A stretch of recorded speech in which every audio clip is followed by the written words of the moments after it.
प्रिय छात्रों नमस्कार। एनसीईआरटी गणित कक्षा 10वीं में आपका स्वागत है। आज हम लोग प्रश्नावली 12.2 का प्रश्न क्रमांक 11वां हल करेंगे। तो आइए सबसे पहले प्रश्न पढ़ लेते हैं। इसमें दिया गया है, किसी कार के दो वाइपर हैं, परस्पर कभी आच्छादित नहीं होते हैं। प्रत्येक वाइपर की पत्ती की लंबाई 25 सेंटीमीटर है और 115 अंश के कोण पर घूमकर सफाई कर सकता है। पत्तियों की प्रत्येक फुहार के साथ जितना क्षेत्रफल साफ हो सकता है वह ज्ञात कीजिए। तो यहाँ पर हम मान लेते हैं कि ये कोई कार का शीशा है। अब आप वाइपर से तो परिचित ही हैं। कार के शीशे को बरसात के मौसम में साफ रखने के लिए ये वाइपर लगाए जाते हैं या कांच को साफ करने के लिए ये वाइपर लगाए जाते हैं। वाइपर की लंबाई दी गई है 25, जो कि त्रिज्या की तरह काम करेगी, और ये थीटा की तरह 115 अंश का कोण दिया गया है। तो आर और थीटा दिया गया है और यहाँ पे क्षेत्रफल ज्ञात करना है। तो सीधी सी बात है, त्रिज्यखंड का क्षेत्रफल हमें ज्ञात करना है। अब इसको जरा ध्यान से समझते हैं। किसी कार के दो वाइपर हैं। ये मान लीजिए पहला वाइपर है, ये दूसरा वाइपर है। परस्पर कभी आच्छादित नहीं होते हैं। इसका मतलब ये है कि एक दूसरे से टकराते नहीं हैं, और दूसरे शब्दों में हम कहें तो पहले का क्षेत्रफल दूसरे के क्षेत्रफल को नहीं ढकता है। यानी इसका क्षेत्रफल अधिक है और इसका क्षेत्रफल अलग है और इसका क्षेत्रफल अलग है। तो ये कभी भी एक दूसरे के क्षेत्रफल में नहीं मिलते या उसको छायांकित नहीं करते। तो इसे हम बोलते हैं आच्छादित नहीं होते। प्रत्येक वाइपर की पत्ती की लंबाई 25 सेंटीमीटर है। तो ये लंबाई आप देख सकते हैं 25 सेंटीमीटर दी गई है और 115 अंश के कोण पर घूमकर सफाई करता है।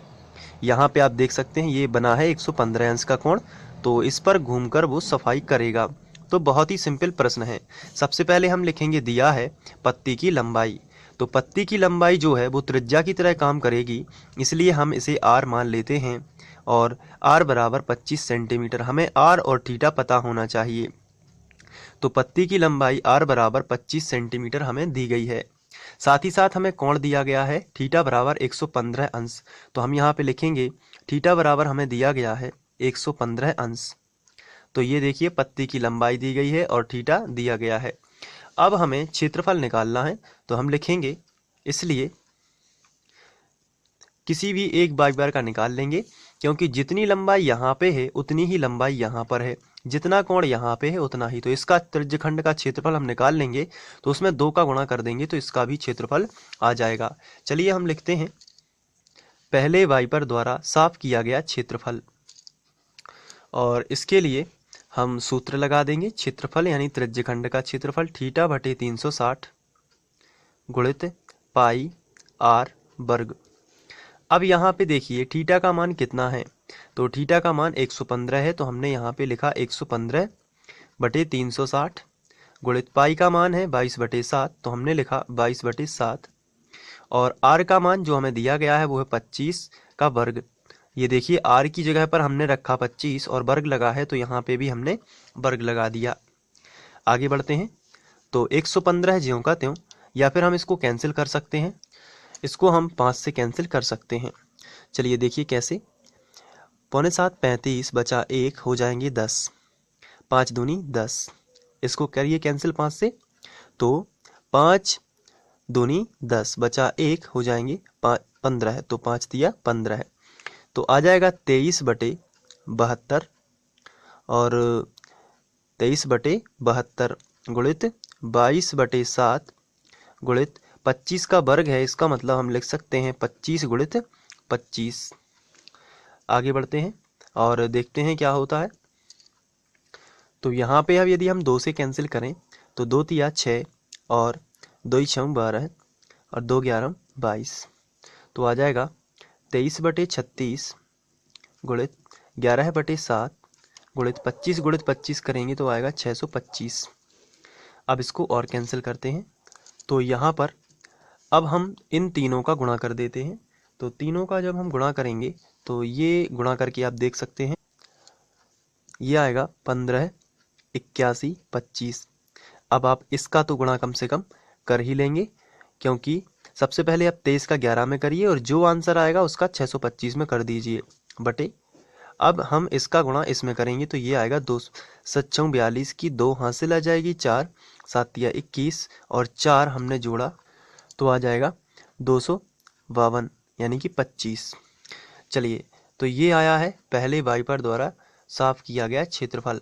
इसलिए दोनों वाइपरों द्वारा जो क्षेत्रफल जो है साफ किया जाएगा उसको लिख लेते हैं। तो हम यहाँ पे लिखेंगे दोनों वाइपरों द्वारा साफ क्षेत्रफल। तो दोनों वाइपरों द्वारा कितना क्षेत्रफल साफ होगा? तो 2 गुणित 15 81 25 और बटे 252, ये 2 का गुणा कर देते हैं तो ये 2 से कैंसिल हो जाएगा। 2 एकम 2, 2 एकम 2, 2 दूनी 4, 2 इक्याम 12। तो यहाँ पे आएगा 15 81 25 बटे 126। अब इसके बाद हम इसका भाग दे देते हैं रफ में। तो चलिए हम यहाँ पे दे देते हैं 15 81 25 भागित 26, सॉरी 126। तो 126 का गुणा जब हम 158 यहाँ पे लिखा है तो एक बार तो जाएगा सबसे पहले, तो आएगा 126। अब घटा लेते हैं तो 8 में से 6 चले जाएंगे तो आएगा 2, 5 में से 2 जाएंगे तो बचेगा 3 और ये कैंसिल, और यहाँ पे 1 हम यहाँ पे लिख सकते हैं। अब 126 का गुणा हम यदि 2 में करते हैं तो देखते हैं क्या आता है। 2 × 6 12 की 2 हासिल आ जाएगी 1, 2 दूनी 4 और 1 हासिल की हो जाएगी 5 और 2 एकम 2, तो 252। तो यदि हम 3 का गुणा करते तो कितना आता ये और हम चेक कर लेते हैं। तो 3 × 6 18 की 8 हासिल आ जाएगी 1, 3 दूनी 6 और 1 7, 3 एकम 3, 378 जो कि ज़्यादा हो जाता 321 से, इसलिए हम यहाँ पर 252 ही लिखेंगे जो कि करेक्ट रहेगा। अब 1 के हम मान लेते हैं 11 है, 11 में से 2 जाएंगे तो बचेगा 9, यहाँ पर 1 बचेगा तो 1 में से तो 5 नहीं जाते हैं तो हम 11 कर लेंगे और 11 में से 5 जाएंगे तो आ जाएगा 6। यहाँ हमने एक उधार ली थी तो 2 और 2 कैंसिल तो 0, तो 69 बचा है। अब हम यहाँ पे 2 यहाँ पे लिख सकते हैं। तो लगभग हम 126 का गुणा यदि हम 5 में करते, पहले 6 में करके देख लेते हैं। 6 गुणे 6 36, 36 का 6 हासिल आ जाएगी 3, 6 दूनी 12, 13 14 15 की 5 हासिल आ जाएगी 1, 6 एकम 6 और 1 7, 756 बहुत ज़्यादा है इसलिए 6 126 का अब 4 में करके देखते हैं। तो 4 में करेंगे तो 4 चौक यहाँ पे करते हैं, 6 चौके 24 की 4 हासिल आ जाएगी 2, 4 दूनी 8 और 2 10 का 0 हासिल आ जाएगी 1, 4 एकम 4 और 1 5, 504 है। अब यदि हम 5 में करें 126 का, यहाँ पे कर लेते हैं 126 गुणित 5, तो 5 छक्के 30 का 0 हासिल आ जाएगी 3, 5 दूनी 10 और 3 13 की 3 हासिल आ जाएगी 1, 5 एकम 5 और 1 6, 630। तो 5 से सही रहेगा। तो 5 का गुणा करते हैं, 5 छक्के 30 का 0 हासिल आ जाएगी 3 और 5 दूनी 10 और 3 13 की 3 हासिल आ जाएगी 1, 5 एकम 5 और 1 6, 630 आया। 2 ज्यों का त्यों, 9 में से 3 चले जाएंगे तो आपको मिलेगा 6 और ये कैंसिल। अब यहाँ पे हम 5 लिख सकते हैं तो आया 625। तो 692 625, यहाँ पे हम लगभग 630 आता है 5 बार में, तो 4 बार में कितना आएगा तो ये देख लेते हैं। 6 चौके 24, 24 की 4 हासिल आ जाएगी 2, 4 दूनी 8 और 2 10 का 0 हासिल आ जाएगी 1, 4 एकम 4 और 1 5, 504। चलिए देखते हैं 5 में से 4 जाएगा तो 1, 2 ज्यों का त्यों, 6 में से 5 1, तो ये आया 12 54। यहाँ पे हम दशमलव रख सकते हैं और यहाँ पे हम 0 रख सकते हैं तो आएगा 12 10। और हम 126 गुणित 9 करके देख लेते हैं कितना आता है। 9 × 54 की 4 हासिल आ जाएगी 5, 9 दूनी 18 है, 18 है और 5 23 की 3 हासिल आ जाएगी 2 और 9 एकम 9 और 2 11, 11 है 34, तो ये 11 34 आया है। जो देख लेते हैं कितना बचता है, तो 11 34 आएगा, क्योंकि 10 का करेंगे तो 12 60 हो जाएगा, इसलिए हम केवल 11 यानी दशमलव के बाद हम 1254.9 ले सकते हैं। तो लगभग ये आंसर आएगा 1254.9 और क्षेत्रफल है इसलिए हम यहाँ पे लिख देते हैं सेंटीमीटर स्क्वायर, क्योंकि त्रिज्या सेंटीमीटर में दी गई थी। तो ये है प्रश्न क्रमांक 11 का हल। आप इसको नोट भी कर सकते हैं और इसके लिए आप यहाँ से इसको लिख लीजिए। ये पहला स्क्रीनशॉट है, इसके बाद आप यहाँ पे लिख सकते हैं और फिर ये आप इतना भी नोट कर लीजिए। आशा करता हूँ आप लोगों को ये समझ में आ गया होगा। थोड़ा सा गुणा आपको भी करना सीखना है, बाकी जो कठिन भाग होता है मैं आपके सामने ही कर देता हूँ।